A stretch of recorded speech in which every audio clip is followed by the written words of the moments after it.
Hello friends. कई बार patient बोलते हैं कि जब वो चलते हैं या फिर जब बैठ के उठते हैं तो उनके जॉइंट से आवाज़ आती है, या फिर अगर वो कोई मूवमेंट करने की कोशिश करते हैं तो उनके जॉइंट से आवाज़ आती है या क्रैकिंग साउंड आता है। तो आज इसी के बारे में बात करूंगा। मैं doctor Krishna Verma, director of के हॉस्पिटल केयर एट होम। इस चैनल के ऊपर बहुत सारी मेडिकल प्रॉब्लम और उनके सॉल्यूशन को बताते आया हूं, और आज मैं बात करूंगा स्नैपिंग जॉइंट या जॉइंट में से आवाज़ आना। तो दोस्तों, ये चीज़ें जब पेशेंट कंप्लेन करते हैं तो मोस्टली पेशेंट हमारे साथ दर्द के लिए बात करते हैं, और उनको ये टेंशन रहती है कि जब वो कोई मूवमेंट करते हैं तो उनके कोहनी से, कलाई से या फिर सबसे ज़्यादा घुटनों से आवाज़ आती है। सबसे ज़्यादा कंप्लेन जो पेशेंट बोलते हैं वो ये होती है कि जब हम बैठ के खड़े होते हैं तो हमारे घुटने से क्रैकिंग का साउंड आता है। तो मैं आज इसी के बारे में बताना चाहूँगा आपको। पहले बात करते हैं ये साउंड आते क्यों हैं। तो ये साउंड जनरली 3 तरीके की वजह से आते हैं, या 3 कारण हैं इसके आने के। पहला कारण है वो है कि जो जितने भी अपनी बॉडी में जॉइंट्स होते हैं उसमें एक साइनोवियल फ्लूइड होता है, और इस फ्लूइड के अंदर कार्बन डाइऑक्साइड, नाइट्रोजन गैस और ऑक्सीजन गैस रहती है। जब अपन को काफ़ी देर से कोई मूवमेंट नहीं कर रहे होते तो ये गैस का अमाउंट थोड़ा सा बढ़ जाता है। जैसे अपन कोई मूवमेंट करना शुरू करते हैं, because of friction of joint, या जॉइंट का जो फ्रिक्शन है उसके वजह से ये जो गैस है वो बर्स्ट करके बाहर निकलती है। तो ये जो साउंड होता है वो अपन को क्रैकिंग लगता है। इसमें कोई दर्द नहीं होता है, सिर्फ ये साउंड ही आएगा जब आप काफ़ी देर के बाद में कोई मूवमेंट करोगे। अमूमन जैसे उंगलियों के अंदर ऐसे साउंड आते हैं वो यही साउंड होता है। दूसरा जो कारण है वो है स्नैपिंग जॉइंट। इसमें क्या होता है, अपने जो जॉइंट्स हैं उसमें सॉफ्ट टिश्यूज भी होते हैं, मांस, टेंडन, लिगामेंट, ये तो होता ही है, साथ में बोन्स भी होती है। बोन का जो शेप होता है वो इरेगुलर होता है, मतलब कि सीधा सपाट शेप नहीं होता है, बोन थोड़ी सी घूमी हुई सी रहती है।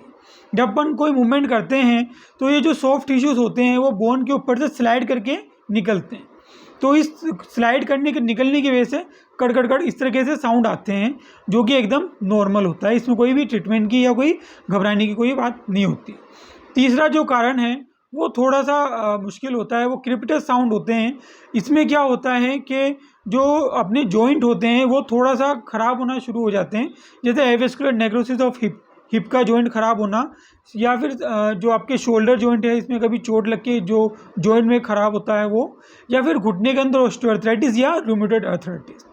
इस तरीके की जब जॉइंट में खराबी आती है तो जॉइंट का जो एंड है या उसका जो सिरा है वो डीनेचर हो जाता है, या फिर रफ हो जाता है, या खुरदरा हो जाता है। तो ये जॉइंट जब आपस में टच होते हैं तो क्रैकिंग साउंड आते हैं या क्रीपिटस साउंड आते हैं। ये जब साउंड आएंगे तो इसके साथ में दर्द भी आएगा। तो जिससे पहले जो मैंने आपको 2 कारण बताया उसके अंदर कोई दर्द नहीं आता, वो एकदम नॉर्मल चीज़ होती है। जबकि ये जो कारण है इसमें दर्द भी आएगा और साउंड भी आएगा। तो दोस्तों, ये 3 कारण थे। 90% लोगों में फर्स्ट और सेकंड कारण ही है जिसकी वजह से ये साउंड आता है, लेकिन इसमें कोई घबराने की बात नहीं होती। अगर ऐसा लगता है कि कोई पेन है तो फिर आपको कंसल्ट करना चाहिए।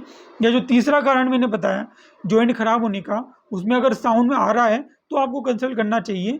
बाकी इस पहले और दूसरे केस में कंसल्ट करने की कोई ज़रूरत नहीं होती। कुछ चीज़ें हैं जिससे आप ये चीज़ें या ये जो साउंड है वो कंट्रोल कर सकते हो। जैसे आप अच्छा पानी पीजिए, मल्टीविटामिन फूड खाइए, आंवले की खाइए, नींबू पानी, नारियल पानी, ये अगर आप ज़्यादा लेते हैं, या फिर अगर आप अच्छी एक्सरसाइज करते हो, अच्छी स्ट्रेचिंग करते हो, तो ये जो साउंड है वो धीरे धीरे ख़त्म हो जाते हैं।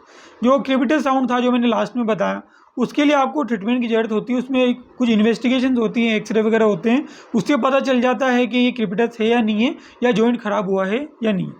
तो कई बार पेशेंट टेंशन में रहते हैं या पूछते हैं कि ऐसे साउंड क्यों आते हैं, तो उसके लिए मैं ये बताना चाहूँगा कि बिल्कुल भी आप डरिए नहीं, ये साउंड एकदम नॉर्मल आते हैं। लेकिन अगर साउंड के साथ में पेन आए तो आपको ज़रूर से कंसल्ट करना चाहिए। दोस्तों, चैनल को सब्सक्राइब ज़रूर कीजिए।